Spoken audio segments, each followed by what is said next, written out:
Okay, we're back.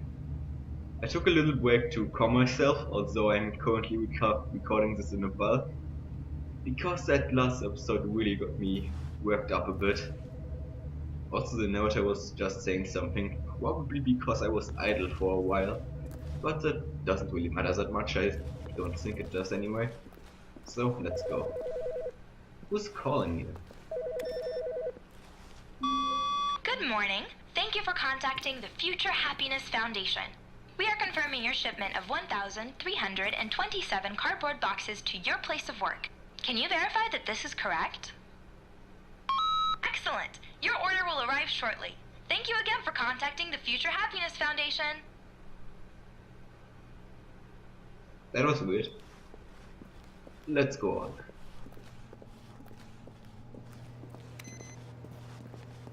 Input number 2 on what? So let's go back to where we were and enter the blue door this time. When Stanley came to a set of two open, this was not the correct way to the meeting room, and Stanley knew it perfectly well. Perhaps he wanted to stop by the employee lounge first, just to admire it. Stop by and immediately go past it. Yes, this room. But eager to get back to business, Stanley took the first open door on his left. Forget it, narrator. Stanley was so bad at following directions, it's incredible he wasn't fired years ago. Look, Stanley, I think perhaps we've gotten off on the wrong foot here. I'm not your enemy, really, I'm not. I realize that investing your trust in someone else can be difficult, but the fact is that the story has been about nothing but you all this time. There's someone you've been neglecting, Stanley. Someone you've forgotten about. Please. What? Really? I was in the middle of something. Do you have zero consideration for others? Are you that convinced that I want something bad to happen to you? Why, I don't know how to convince you of this, but I really do want to help you, to show you something beautiful. Look, let me prove it. Let me prove that I'm on your side. Give me a chance. By the way, although it looks like it continues down there, you actually will die if you jump down there. Just wanted to say that.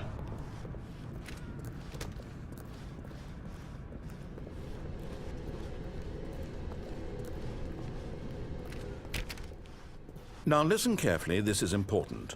Stanley walked through the red door. Oh right, the red door it was. I guess there really were some communication issues between us last time. Oh, thank God you are willing to listen to me. Do you see that I really have wanted you to be happy all this time? The problem is all these choices. The two of us always trying to get somewhere that isn't here. Running and running and running, just the way you're doing right now. Don't you see that it's killing us, Stanley? I wanted to stop.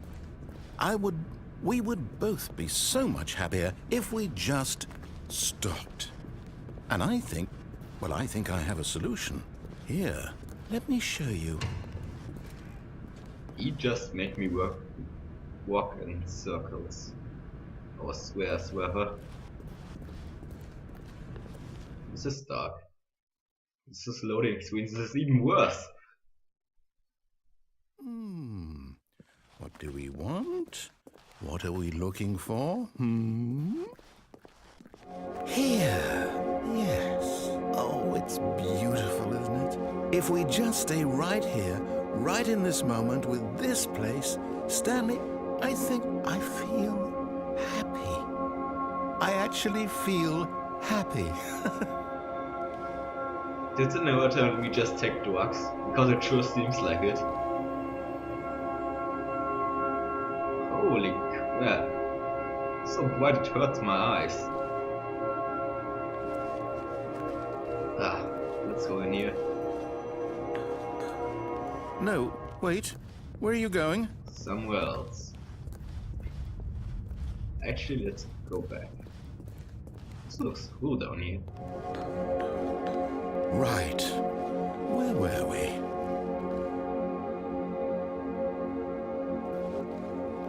Yeah, this sure does look cool. But let's go back there. See what's there.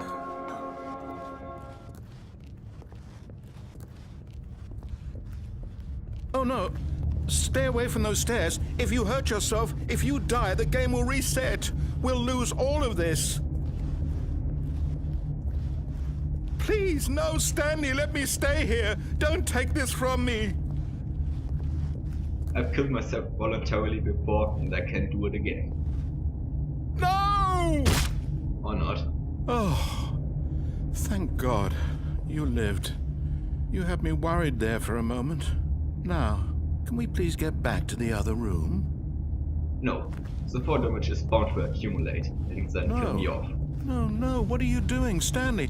Please, I'm asking you not to take this away from me. I can't go back to what I was before. If you die, we'll both go back. Why are you doing this? To mess with you, and to please the viewers, obviously. Oh, come Stanley, on. let's go back to the other room. Can you do that for me? He is really pitiful right now. But no. My God, is this really how much you dislike my game? That you'll throw yourself from this platform over and over to be rid of it? You are literally willing to kill yourself to keep me from being happy. Am I reading the situation correctly? My God, he's so pitiful. So pitiful that it hurts. Not as much as it hurts to fall down here, though. Oh, really? Maybe you're just getting a kick out of it. I don't know anymore. I just wanted us to get along. But I guess that was too much to ask. It looks like you wanted to make a choice after all. Well, this one is yours.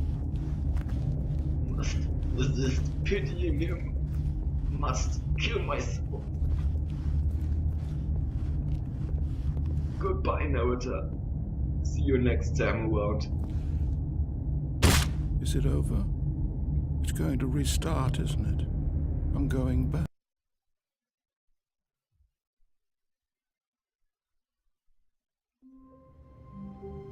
And there's paper again.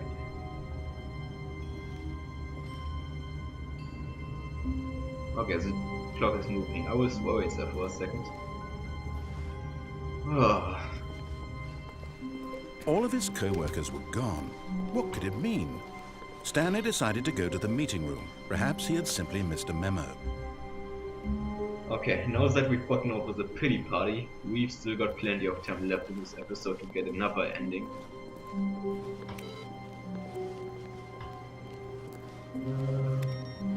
Okay, nothing here.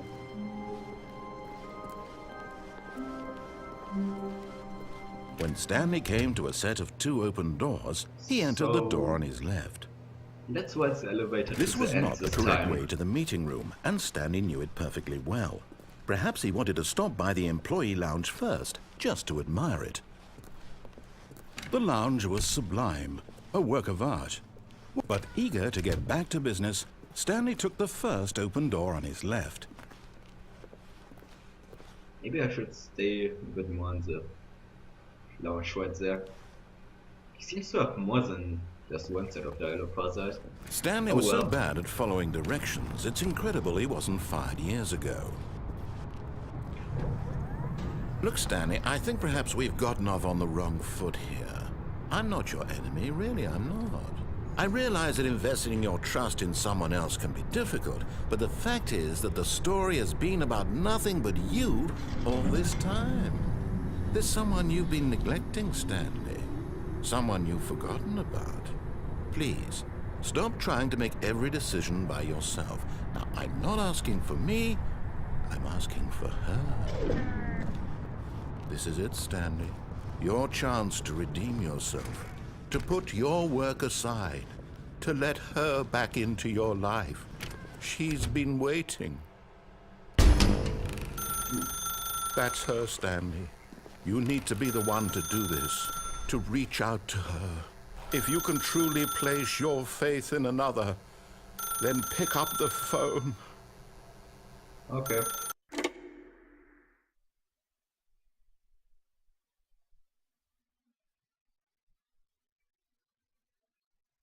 Oh, Stanley, is that you? Hold on, sweetie. Sorry to keep you waiting. I'm just pulling the bread out of the oven. What a All coincidence. right. Okay, there we go. All right, now, I want want you to come in and tell me all about your day. Gotcha! Oh, come on. Did you actually think you had a loving wife who'd want to commit their life to you? I'm trying to make a point here, Stanley. I'm trying to get you to see something. Come inside. Let me show you what's really going on here. Yeah, I don't feel as bad anymore about the last ending. Screw you, narrator. Sorry, but you're in my story now.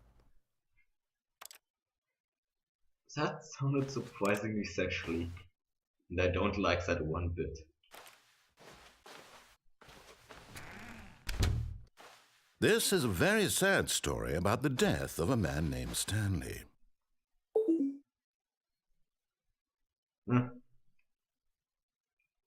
Still better than the sexual one, I guess. Good morning, employee 427. Press 5 on your keyboard. Yep, it doesn't seem like I can deny doing that. So let's just do it. Stanley is quite a boring fellow. He has a job that demands nothing of him, and every button that he pushes is a reminder of the inconsequential nature of his existence. Look at him there, pushing buttons, doing exactly what he's told to do. Now he's pushing a button. Now he's eating lunch. Now he's going home. Now he's coming back to work. One might even feel sorry for him, except that he's chosen this life. But in his mind, he can go on fantastic adventures.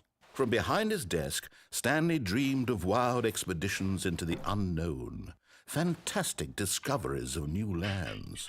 It was wonderful. And each day that he returned to work was a reminder that none of it would ever happen to him. Oh, that's you and not all. And so he began to fantasize about his own job. First, he imagined that one day while at work, he stepped up from his desk to realize that all of his co-workers, his boss, everyone in the building had suddenly vanished off the face of the earth. The thought excited him terribly. Spend time with the boys. I'd rather spend time with the girls, you know? If you get what I mean. So he went further. He imagined that he came to 2 open doors and that he could go through either. At last, choice. It barely even mattered what lay behind each door. The mere thought that his decisions would mean something was almost too wonderful to behold. Prepare dinner. As he wandered through this fantasy world, he began to fill it with many possible paths and destinations. Down one path lay an enormous round room with monitors and mind controls.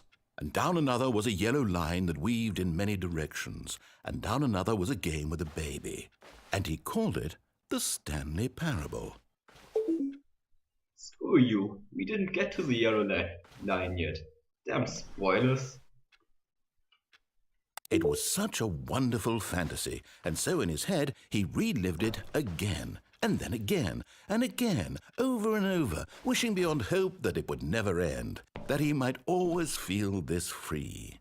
Surely there's an answer down some new path, mustn't there be? Perhaps if he played just one more time.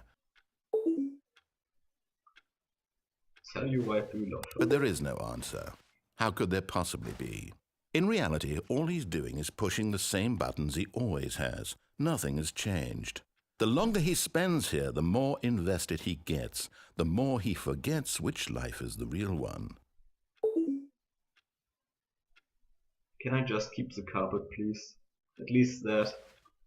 It'll make the office look better. And I'm trying to tell him this, that in this world he can never be anything but an observer, that as long as he remains here, he's slowly killing himself. But he won't listen to me. He won't stop.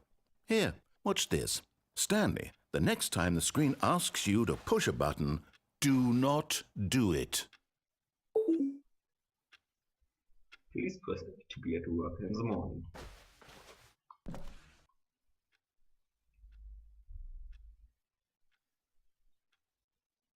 We can wait however long we want. Nothing's gonna happen. We gotta press it. You see? Can he just not hear me? How can I tell him in a way that he'll understand that every second he remains here, he's electing to kill himself? How can I get him to see what I see? How can I make him look at himself? Quest 4 to question nothing. I suppose I can't, not in the way I want him to. But I don't make the rules. I simply play to my intended purpose, the same as Stanley. We're not so different, I suppose. I'll try once more to convey all this to him. I'm compelled to. I must. Perhaps, well, maybe this time he'll see. Maybe this time. And I tried again, and Stanley pushed a button. And I tried again, and Stanley pushed a button. And I And it reset.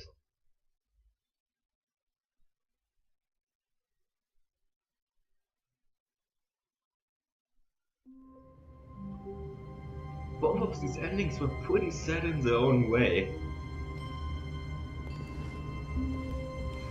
Okay, so let's end this right here. And continue next time. Until then.